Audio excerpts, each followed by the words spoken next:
Hello मेरे प्यारे बच्चों, आज का वीडियो बहुत ज्यादा इंपॉर्टेंट होने वाला है। नीट 2025 सेशन के कब फॉर्म आने वाले हैं, पहला तो पॉइंट ये है। प्लस नीट 2025 सेशन के लिए कौन कौन से डॉक्यूमेंट्स रिक्वायर्ड है, तो बहुत सारी इंपॉर्टेंट आज हम लोग बातें करने वाले हैं। लास्ट तक बने रहिएगा। और हाँ, अगर आपने अभी तक चैनल को सब्सक्राइब नहीं किया है, पहले तो चैनल को सब्सक्राइब कर ले, बिकॉज जितने भी आपके फॉर्म आने वाले हैं, नीट का तो फॉर्म आएगा, और भी कुछ ऐसे फॉर्म होते हैं जो आपको डालना चाहिए, क्योंकि डॉक्टर बनना है आपके लिए, तो ऑप्शन में एक दो फॉर्म और आते हैं, उनको भी डालना चाहिए। तो इंपॉर्टेंट वीडियोस भी आगे हम लोग लाने वाले हैं, तो इसी वजह से आप लोग चैनल को जरूर सब्सक्राइब कर लीजिएगा, क्योंकि नीट के जितने भी अपडेट आएंगे आप तक टाइम से आते रहेंगे। चलिए बच्चों, वीडियो स्टार्ट करते हैं, देखते हैं कि कब फॉर्म आपके आने वाले हैं। देखिए बच्चों, कुछ क्या है, अगर मैं बात करूं कि किस दिन फॉर्म आएंगे, अगर मैं बिल्कुल करेक्ट बताऊं तो उसके लिए मुझे कहीं ना कहीं प्रीवियस कुछ हमें जो है डेट्स में जाना पड़ेगा कि पिछले कुछ सालों में क्या एग्जाम की डेट्स रही हैं, कब इनके फॉर्म आए हैं,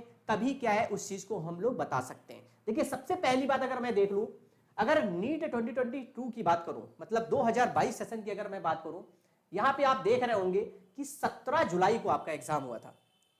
वैसे क्या आपने देखा होगा मई में ही एग्जाम होते, बट आपने देखा यहां पे 17 जुलाई को क्यों हुआ। इसका कारण यह रहा था, उस समय कोविड की वजह से चीजें क्या है इतनी लेट हो चुकी थी कि वो सभी चीजें लेट चल रही थी। टाइम आने में लग जाता है, सही चीजें में करने में आगे जाता है। गवर्नमेंट को कहीं ना कहीं बहुत सारी प्रॉब्लम्स आई थी। उस साल तो हमें लग रहा है कि अक्टूबर या नवंबर में आपका नीट का एग्जाम हुआ था 2020 में, फिर 21 में क्या है थोड़ा और सही पास में आया, अगस्त में हुआ, फिर उसके बाद जुलाई में हुआ। तो उनको क्या है टाइम लगा, क्योंकि चीजें क्या है कोविड की वजह से बहुत सारी प्रॉब्लम्स चल रही थी, इस वजह से जुलाई में कराया गया था। और जो इनके फॉर्म आए थे वो आए थे 6 अप्रैल से 6 मई के बीच में बच्चों ने फॉर्म अपना डाला था। मतलब फॉर्म फिलिंग के लिए 2 महीने के लिए आपके पास डेट आई। मिनिमम क्या है, नीट 2025 सेशन में अगर फॉर्म आएंगे तो मिनिमम 2 महीने के लिए, मतलब 2 मंथ्स के लिए आपके लिए वैलिडिटी रहेगी। इसके बीच में आप फॉर्म डाल सकते हैं। एक डेट होती है, अगर वो डेट चली गई उसके बाद आप फॉर्म भी नहीं डाल सकते। इसी वजह से सब लोग टाइम से डेट में फॉर्म डालिएगा। प्लस डॉक्यूमेंट्स क्या है, कुछ बच्चों के नहीं बन पाते हैं, वो डॉक्यूमेंट्स रिक्वायर्ड होते हैं, इस वजह से उन्हें लेट हो जाता है। तो इसी वजह से पहले से ही डॉक्यूमेंट रिक्वायर्ड रखिएगा, मतलब जो जो मांगे जा रहे हैं वो पहले से प्रिपेयर रखिएगा। अगर आपके डॉक्यूमेंट्स में कोई कमी, जैसे कि मैं अगर अभी बात करूं आधार कार्ड, जब हम लोग फॉर्म डालते हैं तो आधार कार्ड में नाम सेम होना चाहिए, और 10th की मार्कशीट और आधार कार्ड में भी नाम सेम होना चाहिए, और फादर का भी नाम सेम होना चाहिए। अगर आपका नाम है अमन वर्मा तो आधार कार्ड में भी अमन वर्मा होना चाहिए, मार्कशीट में भी अमन वर्मा।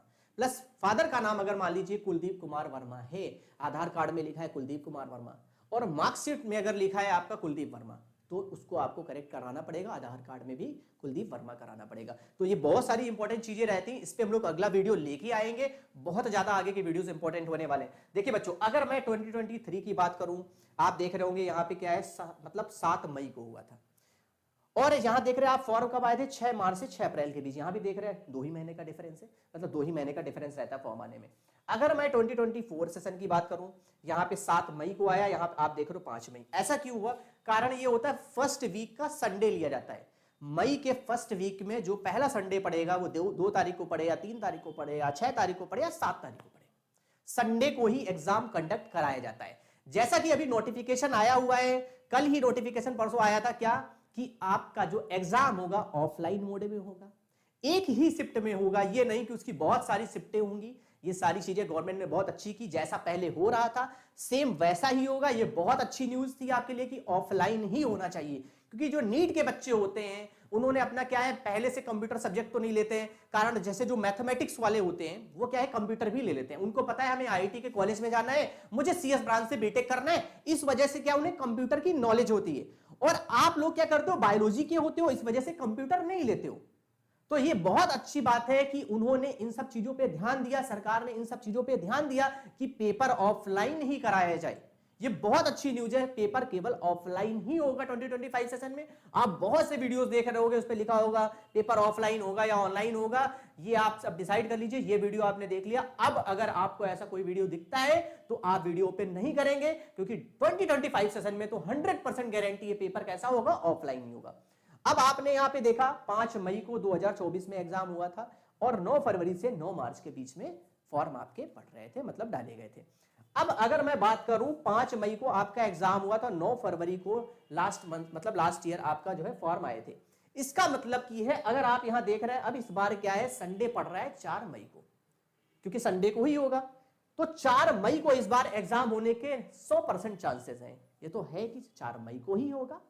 अब अगर मैं बात करूं कि अब इनके फॉर्म कब आएंगे, अब अगर यहां मैं बोलूं कि भाई 9 फरवरी था और यहाँ पे 5 मई को था, तो यहाँ 9 फरवरी मतलब 4 दिन का डिफरेंस अगर एक डेट वाइज अगर लें, और यहाँ अगर 4 है तो हम 8 फरवरी भी लिख सकते हैं। देखा जाए अगर यहाँ 9 फरवरी तो हम 8 फरवरी लिख सकते हैं। बट मैं आपको बता दूं कि डेट इनकी क्या रहने वाली है इस बार, क्या है चीजें, सब चीजें बढ़िया से अच्छे से चल रही हैं। टाइम से फॉर्म आ जाएंगे ताकि आप फॉर्म टाइम से, क्योंकि उनको क्या एग्जाम सेंटर्स को देखने में थोड़ा टाइम लगता है, क्योंकि अभी क्या इतनी सारी चीजें प्रॉब्लम चल रही थी। आप देख रहे थे अभी कोर्ट्स में था कि अब पेपर ऑनलाइन होगा कि ऑफलाइन होगा, उन्होंने अभी एग्जाम सेंटर्स अपने डिसाइड नहीं किए होंगे कि कौन कौन से एग्जाम सेंटर होने चाहिए, तो कहीं ना कहीं चीजें थोड़ी बहुत डिले हुई हैं, थोड़ी बहुत डिले हुई हैं। इस वजह से सेकेंड वीक में ही आएगा। मतलब अगर मैं बात करूं कि आपका फॉर्म कब आएगा, 12 फरवरी से लेके 12 से 20 फरवरी के बीच में, मैं आपको बता दूं सेकेंड वीक में ही आएगा और 12 फरवरी के बाद ही आएगा। अगर मैं बता रहा हूं ना इसके बीच में ही देखना फॉर्म आएगा, ये डेट आप देख लीजिएगा और ये वीडियो भी सेव रखिएगा, इसके बीच में ही फॉर्म आएंगे। और कब तक पढ़ेंगे आपके, आप यहां पे देख रहे होंगे फरवरी में आया और मार्च में गया, अभी इसमें डिफरेंस आपका कितना है, 9 फरवरी से 9 मार्च, इसमें तो भाई एक ही महीने का आ रहा है। अगर 9 फरवरी था और 9 मार्च को एंड हो गया, यहां पे 6 मार्च से 6 अप्रैल एंड हो गया, यहां 6 अप्रैल से 6 मई, सॉरी एक महीने का डिफरेंस है, केवल एक महीने ही फॉर्म डाले जाएंगे।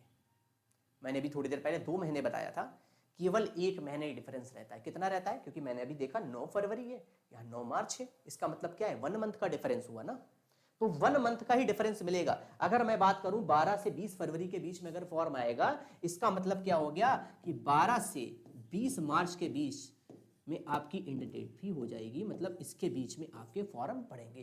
केवल एक महीने का समय रहता है। इसका मतलब यार आपको तो डॉक्यूमेंट्स रिक्वायर्ड जितने भी हैं आपको पहले से प्रिपेयर कर लेने चाहिए। याद रखिए पहला डॉक्यूमेंट्स कौन सा आपका होना चाहिए, आधार कार्ड, आधार कार्ड आपका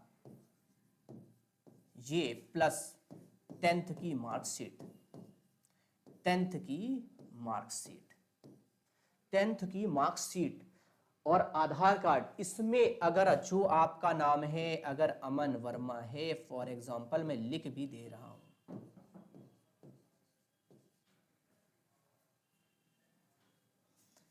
अगर आपका अमन वर्मा आधार कार्ड में नाम है पहले अगर जो लिखा है, ठीक है देख लीजिए, प्लस आपका 10th की मार्कशीट में भी अमन वर्मा ही नाम होना चाहिए, याद रखिएगा।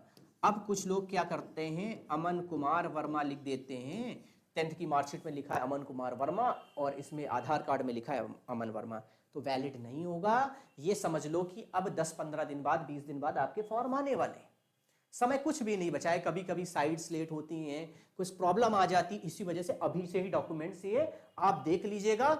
अब मैं अगर बात करूं अमन वर्मा और प्लस अमन वर्मा, फादर का भी नाम देख लीजिएगा, आपका नाम प्लस फादर का नाम मैच होना चाहिए। अगर for example Kuldeep, Aadhaar card में लिखा है कुलदीप वर्मा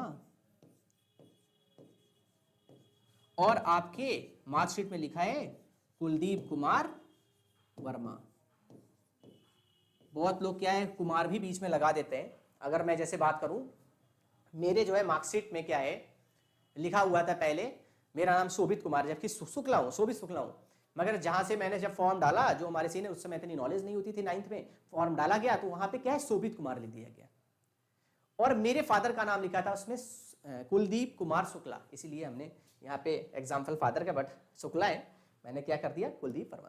तो मेरे फादर का नाम था कुलदीप शुक्ला और उन्होंने क्या किया कुलदीप कुमार शुक्ला कर दिया, और मेरे आधार कार्ड में शोभित कुमार था और कुलदीप शुक्ला लिखा था, तो इस वजह से मैंने भी बाद में चेंज कराया था। मार्कशीट तो आप चेंज नहीं करा सकते हो बट आधार कार्ड में करेक्शन हो जाता है। तो आधार कार्ड में प्लीज एक बार देख लीजिएगा आधार कार्ड और 10th की मार्कशीट में, और जब आप फॉर्म डालिएगा तो आप 10th की मार्कशीट के हिसाब से डालिएगा। इन केस आप क्या करते हो, आपसे गलती हो जाती है कि आपसे अभी आधार कार्ड अपडेट नहीं हो पाता है, आप क्या करते हो, आपने आधार कार्ड के हिसाब से आपने एप्लीकेशन फॉर्म में नंबर डाल दिया, मतलब आपने जो फॉर्म फिलअप कर दिया, आप गए आधार कार्ड दिया, उसी हिसाब से आपने फॉर्म डाल दिया, अपना नाम लिखा और फादर का नाम लिख दिया। अब क्या हुआ, अब आपको क्या चेंज कराना पड़ेगा, मार्कशीट चेंज करानी पड़ेगी, क्योंकि आधार कार्ड में तो आपने सेम ही लिखा। समझो मेरी बात, पॉइंट बोल रहा हूं। आपने क्या किया, आधार कार्ड में जो लिखा था आपने वो कर दिया, और फिर आप मार्कशीट नहीं चेंज होएगी। तो इसी वजह से बोल रहा हूं कि मार्कशीट में जो लिखा हुआ है नाम, वो आप एप्लीकेशन फॉर्म में डालिएगा। जब फॉर्म फिलअप करिएगा, मार्कशीट को लेके जाइएगा और जो मार्कशीट में डिटेल्स लिखी है वो डिटेल्स डालिएगा। इन केस हमें क्या है, आधार कार्ड में मैच नहीं हो रही या फिर करेक्शन नहीं हो पाया, तो क्या होगा, आधार कार्ड आपका उसके बाद क्या होता है, एक एफिडेविट लगता है कि ऐसी सी प्रॉब्लम थी या कुछ भी था, बट 100% पहले से आप करा लीजिएगा। आधार कार्ड अपडेट तो करा ही लो, क्योंकि ये मोस्टली बच्चों से गलती होती। मैं बताऊं, पिछली बार कुछ बच्चे थे जिनसे गलती हो गई। अभी मैं अगर जेई की बात करूं, अभी कुछ बच्चे फॉर्म जिन्होंने डाला था उनसे भी ये गलतियां हुई, उनका अपडेट नहीं हो पाया, और उनके साथ अब कहीं ना कहीं आगे प्रॉब्लम्स आएंगी। क्यों आप ऐसा काम करो, इसी वजह से आधार कार्ड को अपडेट करा लो। अगर आपकी कोई जो है, अगर मार्कशीट से मैच नहीं हो रहा है, और अगर मैच हो रहा है तो आपको अपडेट कराने की कोई जरूरत नहीं है, क्योंकि ये बहुत ज्यादा इंपॉर्टेंट है। ये 2 आईडी गवर्नमेंटेड 2 आईडी ऐसी मांगी जाती हैं जो वहां पे वैलिड, उसके बाद जब आप जाओगे एग्जाम देने तो आधार कार्ड ले जाओगे, और आपका वहां एप्लीकेशन जो आपका एडमिट कार्ड आएगा, एडमिट कार्ड में मैच होगा, जब से मैच होगा तब आपको उसके अंदर एंट्री मिलेगी। क्योंकि इतने सालों से आपने तैयारी की, लाखों रुपए आपने खर्च किए हैं, फादर ने कैसे पैसे लगाए आपके ऊपर, और आपने हो सकता है नीट में 2 साल से तैयारी कर रहे हो, 3 साल से तैयारी कर रहे हो, इस बार आप डॉक्टर बनने वाले होगे, तो ये कोई गलती मत करिएगा। ठीक है बच्चों, ये बहुत ज्यादा इंपॉर्टेंट वीडियो था, क्योंकि बहुत से बच्चे थे जिनके भी डाउट्स थे, वो इधर उधर के वीडियोस देख रहे थे। पर्टिकुलर मैंने ये आरएस के बच्चों के लिए बनाया है, जो अपने आरएस ऑफलाइन में बच्चे पढ़ रहे हैं या फिर ऑनलाइन पढ़ रहे हैं। अगर कोई अदर भी कोचिंग का बच्चा है, अदर भी जो नीट के 2025 सेशन की तैयारी कर रहे हैं, सभी के लिए वीडियो है। बट हमारे कुछ बच्चे थे, क्योंकि इस समय आपको क्या करना है, केवल रिवीजन करना है, पढ़ते रहना है। कोर्स कंप्लीट होने वाला है, नेक्स्ट मंथ तक आपका कोर्स कंप्लीट हो जाएगा। उसके बाद रिवीजन सीरीज लेके आ रहे हैं। रिवीजन ऐसा होने वाला, 2 कैटेगरी में रिवीजन होगा।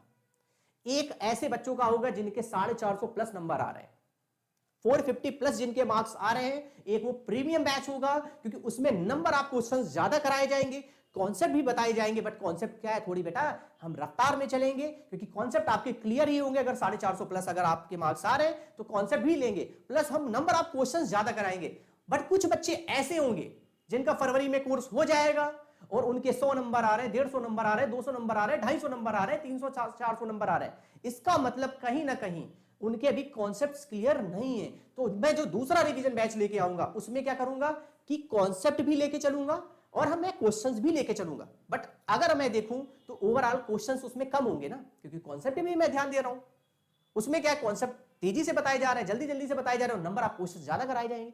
इसी वजह से 2 कैटेगरी में मैं बैचेस रखूंगा। जिस हिसाब से आपके नंबर आ रहे हैं, टेस्ट में मार्क्स आ रहे हैं, या फिर बहुत से बच्चे जो इंक्वायरी कर रहे हैं कि आरएस में मुझे रिवीजन कोर्स लेना है, वो अपनी कोचिंग में पढ़ रहे थे, उनको इतना बेटर नहीं लग रहा था, बहुत सी इंक्वायरीज आ रही हैं। अभी ऐड हुआ है कि कमिंग सून हमारे स्टार्ट होने वाला है रिवीजन, तो बहुत सी इंक्वायरीज आई हैं। तो मैं पहले बता दूं, अभी बैच तो डिसाइडेड नहीं हुआ है, लास्ट वीक ऑफ फेब या सेकंड वीक या थर्ड वीक में स्टार्ट होगा। बट हाँ, ये मैं बता दूं कि ये 2 बैचेस होंगे, प्रीमियम होगा, एक नॉर्मल बैच होगा। ये आपके लिए बेटर है, वो चीज पढ़ाएं, वो रिवीजन में पढ़ो जो आपके लिए बेटर हो। ये नहीं कि आपके 100 नंबर आ रहे हैं और आप रिवीजन में बैठे हो, कॉन्सेप्ट आपके क्लियर ही नहीं है, आपका टाइम वेस्ट कर रहे हैं हम। मुझे क्या करना है, जिसके 100 नंबर आ रहे हैं उसको 200 300 400 नंबर तक पहुंचाना है, और जिसके 500 नंबर आ रहे हैं उसको हमको 650 प्लस पहुंचाना है। तो उसी हिसाब से प्रैक्टिस कराई जाएगी। तो ये चीज याद रखिएगा, पढ़ाई के तरीके होते हैं, इंस्टीट्यूट को पता रहता है, डॉक्टर्स को पता रहता है, जिन्होंने बहुत सारे डॉक्टर्स बनाए। ये हमारे टीचर्स ने, टीम ने मिलकर ये डिसाइड किया है कि मुझे इस तरीके से ही बैचेस बनाना है। इसी वजह से आरएस इंस्टीट्यूट में अगर मैं बात करूं कि इतने ज्यादा सिलेक्शंस क्यों जाते हैं, कैटेगरी वाइज हमें काम करना होता है, किन बच्चों पे कैसा काम करना है, क्योंकि आपके अंदर क्या है, आपके अंदर अलग चीजें हैं, दूसरे बच्चे के लिए अलग चीजें हैं। अगर मैं मोटिवेट करूं 10 बच्चे हैं तो मोटिवेशन क्या है, हो सकता है वो 3 बच्चों के लिए बेटर हो, 7 बच्चों के लिए बेटर ना हो, उनकी कोई अलग प्रॉब्लम हो।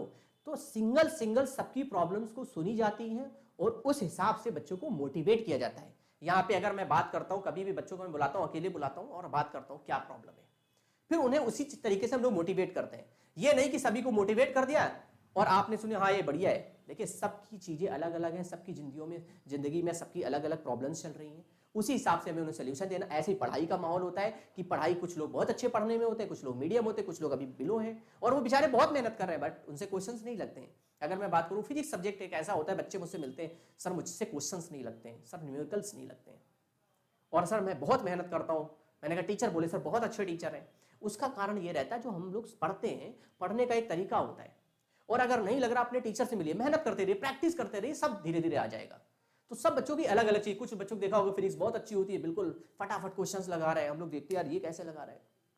तो टेक्निक होती है हर चीज की, माइंड स्टेबिलिटी हमें लानी पड़ती है, हमें किस चीज को कितना समय देना चाहिए, बस वही सारी चीजें हम लोग सिखाते हैं। ठीक बच्चों, अगर वीडियो अच्छा लगा हो तो वीडियो को लाइक भी करिएगा, हाँ चैनल को सब्सक्राइब जरूर करिएगा। मैं आपको बता रहा हूं कि नीट 2025 सेशन में काका में सबसे ज्यादा सिलेक्शन जाने वाले और जितने अपडेट आएंगे, और जब भी ये रिवीजन स्टार्ट होगा आपको मैं डेट अनाउंस करूंगा और अपने अपडेट लेके आऊंगा, और जो भी डॉक्यूमेंट्स अभी लगेंगे जब फॉर्म आ जाएंगे उसमें कुछ नई भी चीजें ऐड होती हैं, मैं वीडियो लेके आऊंगा। इंपॉर्टेंट रहेगा आपके लिए बहुत ज्यादा कि कौन कौन से आपके डॉक्यूमेंट्स रिक्वायर्ड है, प्लस आप एग्जाम सेंटर में क्या क्या लेके जाओगे, क्या क्या पहन के जाना है, क्या क्या पहन के नहीं जाना, सारी चीजें मैं बताऊंगा। चलिए बच्चों, जय हिंद जय भारत।